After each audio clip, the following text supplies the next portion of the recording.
Audio Jungle. Assalamualaikum warahmatullahi wabarakatuh. Nah, anak-anak, hari ini kita akan sama-sama belajar tentang tema 1, pertumbuhan dan perkembangan makhluk hidup, subtema 4, pertumbuhan dan perkembangan tumbuhan. Nah, anak-anak, hari ini kita akan mempelajari yang pertama, yaitu tentang pertumbuhan dan perkembangan tanaman atau tumbuhan. Yang kedua yaitu perkembangbiakan tanaman atau tumbuhan. Oke, sebelum kita ke materi, Ibu mau nanya nih, siapa di sini yang halaman rumahnya ditanami tanaman hias atau tanaman obat? Nah, kalian suka menyiramnya enggak ya? Tanaman juga butuh air loh anak-anak, karena air bisa mempengaruhi pertumbuhan dan perkembangan tanaman. Tanaman memiliki banyak manfaat bagi kehidupan kita, karena itu kita harus selalu menjaga kelestarian tanaman. Merawat tanaman merupakan salah satu kegiatan menjaga alam ya. Selain air, ada juga beberapa faktor yang mempengaruhi pertumbuhan dan perkembangan tanaman. Apa saja faktornya ya? Apa itu pertumbuhan tanaman? Apa itu perkembangbiakan tanaman? Yuk sama-sama kita simak materinya. Faktor yang mempengaruhi pertumbuhan tanaman dibagi menjadi dua, yaitu faktor internal. Faktor yang terdapat dalam tubuh tanaman meliputi 1. Genetika dari induknya yang menentukan sifat, bentuk tubuh, warna bunga, rasa buah, dan lain-lain. Yang kedua, hormon, yaitu zat yang berperan dalam mengendalikan berbagai fungsi tanaman. Faktor yang kedua adalah faktor eksternal, yaitu faktor yang terdapat di luar tubuh tanaman, meliputi 1. Nutrisi berupa pupuk, 2. Cahaya matahari yang diperlukan untuk proses fotosintesis, 3. Air dan kelembapan, 4. Suhu udara, 5. Kesuburan tanaman. Nah, bahasan selanjutnya yaitu tentang perkembangbiakan tanaman. Tanaman berkembang biak bertujuan untuk melestarikan jumlahnya. Perkembangbiakan tanaman dibagi menjadi dua, yaitu generatif dan vegetatif. Nah, cara perkembangbiakan yang pertama adalah perkembangbiakan secara generatif, yaitu perkembangbiakan tumbuhan dengan cara menanam biji atau melalui penyerbukan. Biasanya tumbuhan yang mengalami perkembangbiakan secara generatif adalah tumbuhan mangga, jeruk, semangka, dan lain-lain. Kemudian cara perkembangbiakan yang kedua yaitu secara vegetatif. Perkembangbiakan secara vegetatif yaitu perkembangbiakan tumbuhan dengan tanpa melalui menanam biji. Perkembangbiakan secara vegetatif dapat dilakukan dengan dua cara, yaitu 1. Secara alami atau tanpa bantuan manusia, 2. Secara buatan atau dengan bantuan manusia. Nah, perkembangbiakan secara vegetatif alami dapat dilakukan dengan cara tunas daun, umbi batang, umbi lapis, umbi akar, spora, dan akar tinggal. Sedangkan vegetatif buatan dapat dilakukan dengan cara mencangkok, mengenten atau menyambung, okulasi atau menempel, stik batang, dan merunduk. Vegetatif alami atau tanpa bantuan manusia yang pertama adalah tunas. Tumbuhan yang bertunas adalah tumbuhan yang akarnya atau tumbuhan baru yang akan tumbuh dekat dengan pohon induknya. Contohnya seperti nanas, bambu, pisang, dan lain-lain. Contoh vegetatif alami yang kedua adalah tunas daun. Tumbuhan yang mengalami tunas daun adalah cocor bebek. tunas cocor bebek akan tumbuh di tepi daun.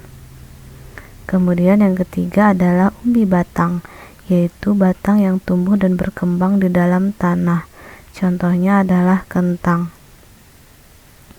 Kemudian yang keempat adalah umbi akar, yaitu akar yang tumbuh membesar karena berisi cadangan makanan. Contohnya seperti wortel, singkong, dan lain-lain. Kemudian yang kelima adalah umbi lapis, terbentuk karena tumpukan daun yang tersusun secara rapi dan rapat. Contohnya bawang merah, bunga bakung, dan lain-lain. Kemudian yang keenam adalah spora. Bentuk spora seperti biji tetapi sangat halus. Tumbuhan yang berkembang biak dengan spora adalah lumut, paku-pakuan, dan lain-lain. Kemudian adalah akar tinggal. Batang yang seluruhnya berada dan tumbuh menjalar di permukaan tanah. Contohnya seperti kunyit, jahe, lengkuas, kencur, dan lain-lain. Kemudian bahasan selanjutnya adalah tentang vegetatif buatan atau dengan bantuan manusia. Dapat dilakukan dengan cara yang pertama adalah mencangkok, yaitu perkembangbiakan dengan cara mengupas kulit batang dan membungkusnya dengan tanah, agar tumbuh akar pada bagian tersebut. Tumbuhan yang dicangkok harus memiliki batang kayu seperti pohon mangga, rambutan, nangka, dan lain-lain. Kemudian yang kedua adalah stek, yaitu perkembangbiakan dengan cara memotong bagian tumbuhan kemudian ditanam langsung ke tanah. Contohnya adalah singkong. Yang ketiga adalah menyambung atau mengenten, yaitu perkembangbiakan tanaman dengan cara menyambung dua batang tanaman yang sejenis. Contohnya pohon mangga, rambutan, dan lain-lain. Kemudian yang keempat adalah okulasi atau menempel, yaitu perkembangbiakan tanaman dengan cara menempel tunas baru pada batang lain tumbuhan yang masih sejenis. Contohnya adalah mangga, rambutan, dan lain-lain.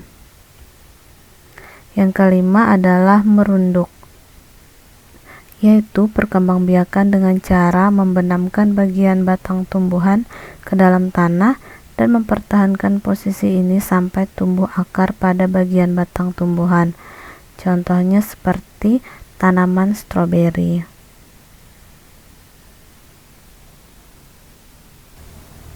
Nah, berikut adalah contoh kerjasama di rumah. 1. Membantu ibu menyiram tanaman di halaman rumah. 2. Membersihkan rumah bersama-sama. 3. Bekerja sama menjaga kebersihan rumah. 4. Bekerja sama menghemat listrik di rumah. Nah, yang berikutnya adalah contoh kerjasama di sekolah. 1. Bekerja sama mengerjakan tugas kelompok. 2. Bekerja sama melaksanakan piket kelas. 3. Kerja bakti di lingkungan sekolah, contohnya seperti menyiram tanaman dan lain-lain. 4. Bekerja sama menjaga kebersihan lingkungan sekolah. Nah, contoh yang berikutnya adalah kerjasama di lingkungan masyarakat. 1. Kerja bakti membersihkan lingkungan seperti membersihkan jalan, jembatan, dan lain-lain. 2. Gotong royong membangun balai desa, pos ronda, masjid, dan lain-lain. 3. Bekerja sama membantu warga lain yang sedang mengalami kesulitan. 4. Bekerja sama mengadakan acara-acara besar seperti hari kemerdekaan, hari raya, dan lain-lain. Nah, anak-anak, ibu punya pertanyaan yang pertama, kalian bisa lihat gambar dulu ya. Siti melihat ibunya sedang menyiram tanaman. Kira-kira apa yang seharusnya Siti lakukan? Kalian bisa menjawab seperti ini. Seharusnya Siti bergegas untuk membantu ibu menyiram tanaman agar pekerjaan ibu cepat selesai. Nah, pertanyaan yang kedua, kalian juga bisa lihat gambar dulu ya. Ayah Edo sedang menebang pohon yang sudah tua. Kira-kira apa yang seharusnya Edo lakukan? Kalian bisa menjawab seperti ini. Edo seharusnya membantu ayah mengumpulkan ranting-ranting pohon yang sudah ditebang oleh ayah. Nah, anak-anak, mulai sekarang jangan segan-segan dan jangan malu ya untuk meminta bantuan kepada orang lain kalau kalian merasa kesulitan. Karena bekerja sama dengan orang lain memiliki banyak manfaat. Berikut manfaat dari kerjasama. 1. Tujuan lebih cepat tercapai. 2. Menumbuhkan sikap semangat persatuan. 3. Pekerjaan akan lebih mudah dikerjakan. 4. Pekerjaan akan lebih cepat selesai. 5. Melatih diri untuk menghargai orang lain. Nah, anak-anak, meskipun kita diciptakan berbeda-beda oleh Allah, kita tidak boleh berpecah belah. Kita harus tetap bersatu dan bekerja sama.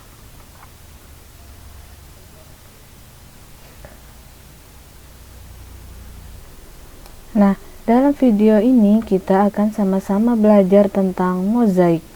Sebelum ke materi, Ibu mau nanya nih, siapa di sini yang pernah membuat mozaik atau membuat kolase atau membuat montase?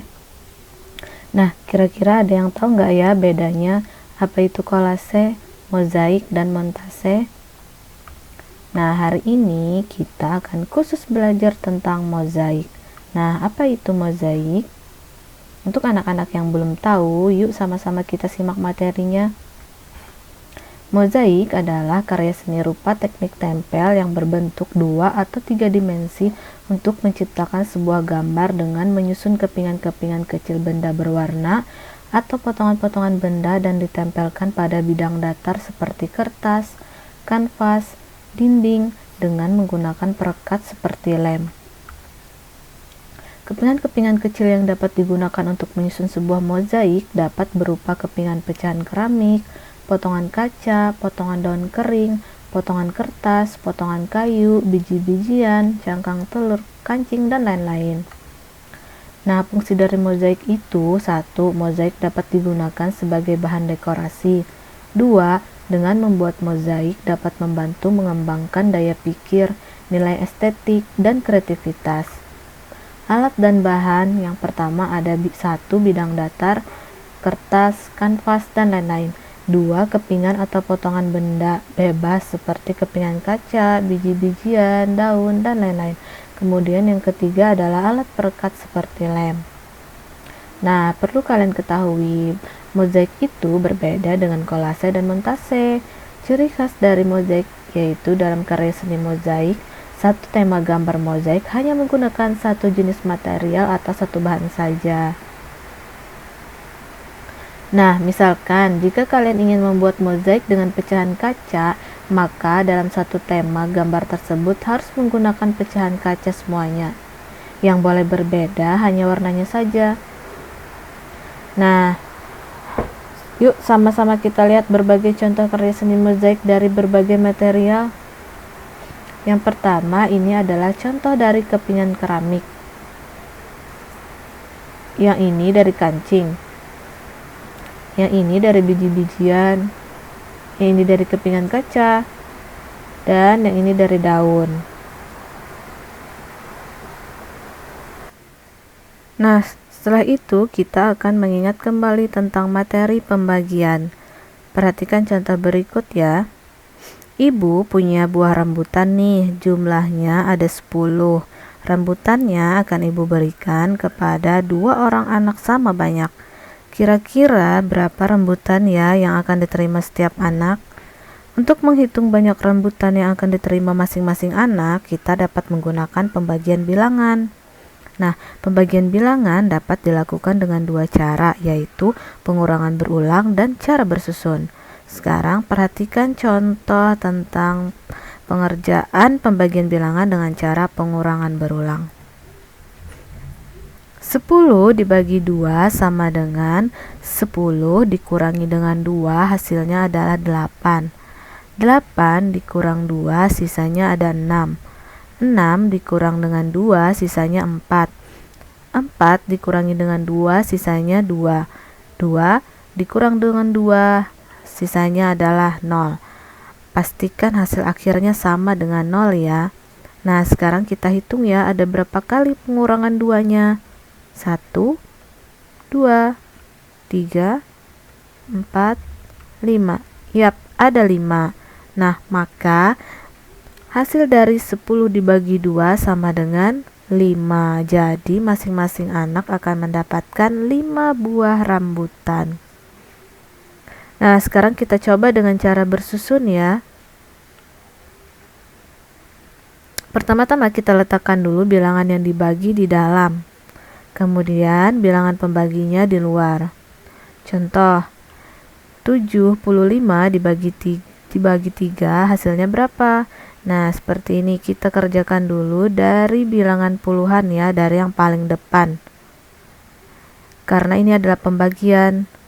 Beda dengan penjumlahan dan juga perkalian, itu dikerjakan dulu dari yang sebelah kanan atau dari satuan. Kalau pembagian kita kerjakan dulu dari yang paling depan, yaitu yang di sini terdiri dari nilai puluhan dan satuan.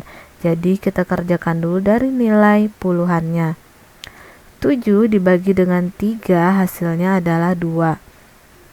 Kemudian 2 ini kita kalikan dengan 3 hasilnya adalah 6. Nah, kemudian 7 dikurangi dengan 6 hasilnya adalah sisa 1. 5 itu karena dia tidak ada temannya jadi dia turun. Jadi hasilnya adalah 15. Jadi 15 ini kita kalikan dengan 3 hasilnya adalah 5. 5 kita balik lagi, kita kalikan dengan 3 hasilnya adalah 15. Jadi 15 dikurang 15 hasilnya adalah 0. Nah, jadi hasil dari pembagian 75 dibagi 3 adalah 25. Terima kasih. Wassalamualaikum warahmatullahi wabarakatuh.